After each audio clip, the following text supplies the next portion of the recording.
Kabilelerin dayanışma ve doğayla uyum içinde geçen günlerinden sonra insanlık yeni bir döneme adım attı. Milattan önce 3000'ler tarihin yazılmaya başladığı bir zaman dilimiydi. Peki bu dönemde topluluklar nasıl yönetildi?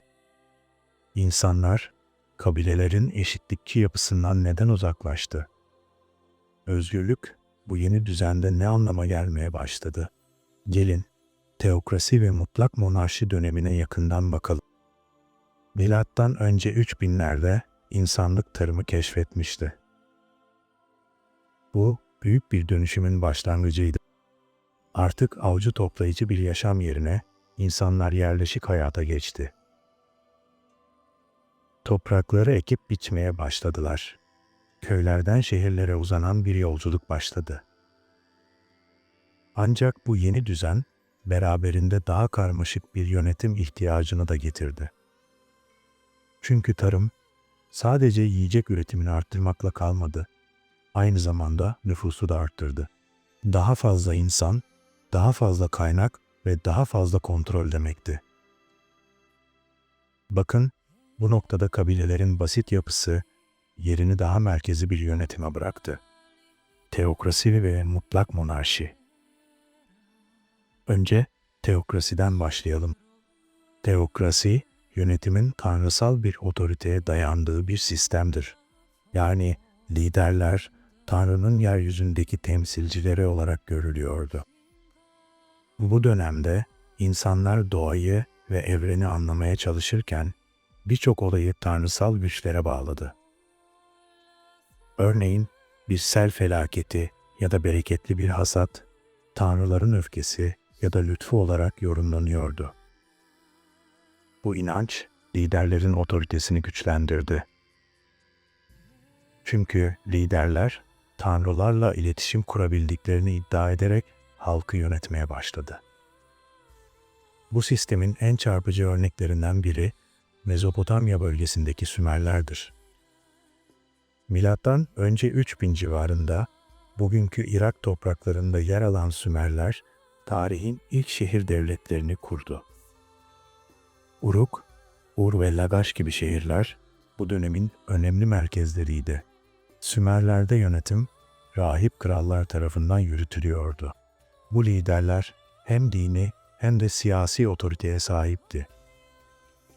Örneğin Uruk şehir devletinin ünlü kralı Enmerkar hem bir yönetici hem de tanrıların temsilcisi olarak görülüyordu.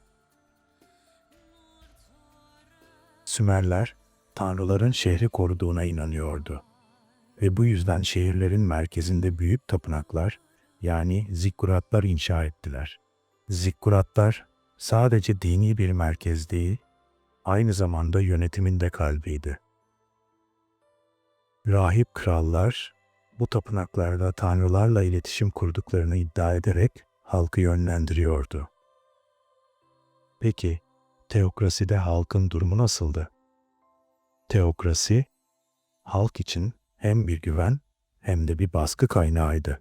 Çünkü insanlar tanrıların kendilerini koruduğuna inanıyordu.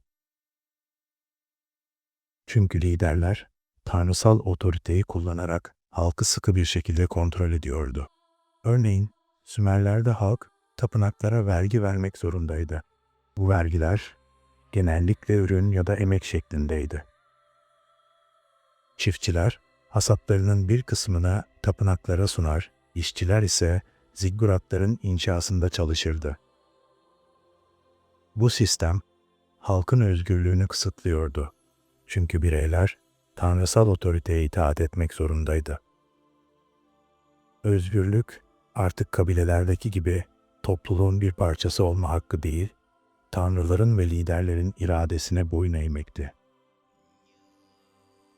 Teokrasinin bir başka örneğini Antik Mısır'da görüyoruz. Milattan önce 3000 civarında Mısır'da ilk hanedanlar ortaya çıktı.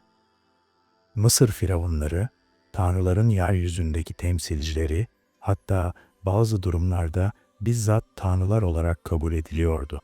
Örneğin, Firavun Narmer, Mısır'ın birleşmesini sağlayan ilk liderlerden biriydi ve Tanrı Horus'un yeryüzündeki bedeni olarak görülüyordu. Firavunlar hem dini hem de siyasi gücü ellerinde tutuyordu. Mısır'da teokrasi öyle güçlü bir sistemdi ki halk Firavun'un her emrini tanrısal bir buyruk olarak kabul ediyordu. Örneğin piramitlerin inşası Firavun'un öbür dünyaya hazırlanması için yapılan kutsal bir görevdi.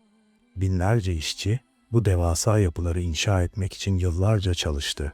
Çünkü bu Tanrı Kral'a hizmet etmek anlamına geliyordu. Şimdi mutlak monarşiye geçelim. Mutlak monarşi, bir kralın ya da kraliçenin tüm gücü elinde topladığı bir yönetim biçimidir. Teokrasiden farkı, liderin otoritesinin tamamen tanrısal bir kaynağa dayanmamasıdır. Ancak bu dönemde mutlak monarşi genellikle teokrasi ile iç içe geçmişti.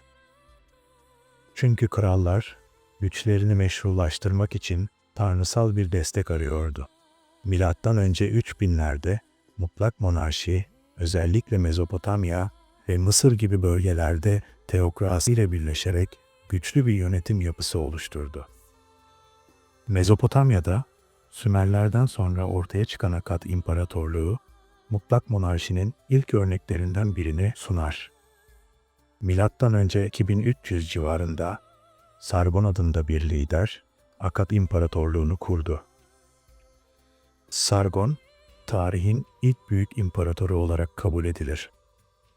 O sadece bir rahip kral değil, aynı zamanda mutlak bir yöneticiydi.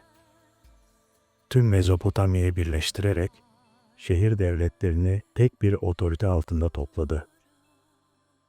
Sargon, gücünü tanrılardan aldığını iddia etse de asıl otoritesi askeri başarısına ve merkezi yönetimine dayanıyordu. Akkad İmparatorluğu'nda halk, kralın emirlerine kayıtsız şartsız uymak zorundaydı. Vergiler, askerlik ve emek, kralın ihtiyaçlarına göre düzenleniyordu. Bu sistem, bireysel özgürlükleri daha da kısıtladı. Çünkü halk, kralın mutlak iradesine tabiydi. Mısır'da ise Firavunlar mutlak monarşiyi teokrasiyle birleştirerek benzersiz bir yönetim modeli oluşturdu. Firavun hem tanrı kral hem de mutlak bir yöneticiydi. Örneğin Firavun Kufu, M.Ö. 2500 civarında Büyük Giza piramidini inşa ettirdi. Bu devasa yapı, Firavun'un mutlak gücünün bir simgesiydi. Binlerce işçi yıllarca çalışarak bu piramidi inşa etti. Firavun'un emirleri tartışmasız bir şekilde yerine getiriliyordu. Mısır'da halk Firavun'a hizmet etmeyi kutsal bir görev olarak görüyordu. Ancak bu aynı zamanda bireysel özgürlüklerin neredeyse tamamen ortadan kalkması anlamına geliyordu. Peki, teokrasi ve mutlak monarşi insanlık için ne anlama geliyordu? Bu sistemler ilk kez merkezi bir yönetimin ortaya çıkmasını sağladı. Şehir devletleri ve imparatorluklar bu yönetim biçimleriyle büyüdü. Ancak bu büyüme halkın özgürlüğü pahasına gerçekleşti. Kabilelerdeki eşitlikçi yapı yerini hiyerarşik bir düzene bıraktı. Liderler tanrısal otorite ve mutlak güçle halkı yönetirken bireyler bu yeni düzende sadece birer hizmetkar haline geldi. Özgürlük artık liderin iradesine boyun eğmekti. Bu dönem insanlık tarihinin dönüm noktalarından biriydi. Teokrasi ve mutlak monarşi büyük medeniyetlerin temelini attı. Ancak aynı zamanda bireysel özgürlüklerin kısıtlandığı bir düzen yarattı. Bir sonraki durağımız milattan önce 1200'ler ve 1800'ler arasında ortaya çıkan aristokrasi ve oligarşi. Bu yeni yönetim biçimleri teokrasinin ve mutlak monarşinin gölgesinde nasıl şekillendi